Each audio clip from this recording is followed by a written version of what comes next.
బద్వేల్ నియోజకవర్గం గోపవరం మండలం పరిధిలోని బేతాయిపల్లితో పాటు మరికొన్ని గ్రామాలలో జొన్న పంట వేశారు రైతులు. ఈ క్రాప్ కింద నమోదు చేసుకొని ప్రభుత్వం ద్వారా గిట్టుబాటు ధర కల్పిస్తామని అధికారులు చెప్పడం జరిగింది. కానీ ఇంతవరకు పంట కొనుగోలు చేయకపోవడంతో గృహాలలో మగ్గిపోతుంది. గిట్టుబాటు ధర కల్పించి కొనుగోలు చేయకపోతే ఆందోళన చేస్తామని రైతులు తెలిపారు. ఆంధ్ర భద్రాద్రి ఒంటిమిట్ట శ్రీ కోదండరామాలయంలో సీతాదేవి జయంతి వేడుకలు వైభవంగా నిర్వహించారు. ఈ సందర్భంగా సీతారామ లక్ష్మణ సమేత స్వామివార్లను పట్టు వస్త్రాలు పూలమాలలతో నేత్రపర్వంగా అలంకరించి అభిషేకాలు చేశారు ఆలయ అర్చకులు. అనంతరం మల్లెపూలతో అమ్మవారికి పూలాభిషేకం వైభవంగా జరిగింది.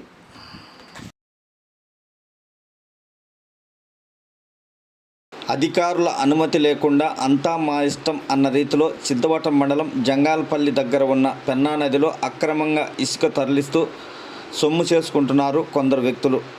ఇటాచీలు ఏర్పాటు చేసి ఇసుక తరలిస్తుండడం గమనార్హం. అధికారుల దృష్టికి వెళ్లడంతో ట్రాక్టర్లకు ఇసుక నింపుతున్న వాహనాలను స్వాధీనం చేసుకొని పోలీసులకు అప్పగిస్తున్నట్లు వీఆర్ఓ కేశవులు మీడియాకు వెల్లడించారు. కడప జిల్లా సిద్ధవటం మండలం జంగాలపల్లి ఇసుక క్వారీలో రవాణాను వీఆర్ఓ కేశవులు, సర్పంచ్ వెంకటమ్మ అడ్డుకున్నారు. మండలంలో అక్రమంగా ఇసుక రవాణా చేస్తున్నారని ప్రచారం జరుగుతుండడంతో వీరు రవాణాను అడ్డుకోవడం గమనార్హం. కడప జిల్లా కాశీనాయన మండలంలోని జ్యోతి పుణ్యక్షేత్రాన్ని బద్వేల్ ఎమ్మెల్యే అభ్యర్థి రోషన్న దంపతులు దర్శించుకొని ప్రత్యేక పూజలు చేశారు.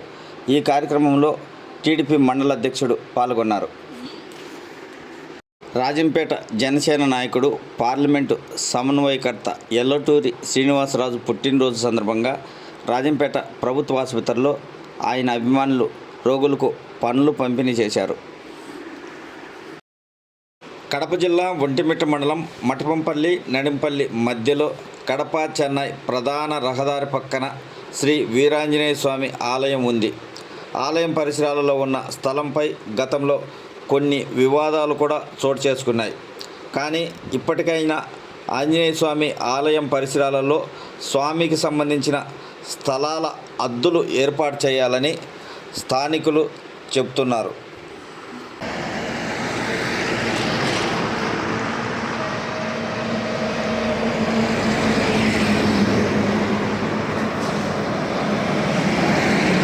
ప్రజలు సంచరించే ప్రదేశాలలో అపరిశుభ్రత, మురుగునీరు ఉండడం వలన విషజ్వరాలు వ్యాపిస్తాయని వైద్యులు, ప్రజాప్రతినిధులు చెప్పే మాటలు.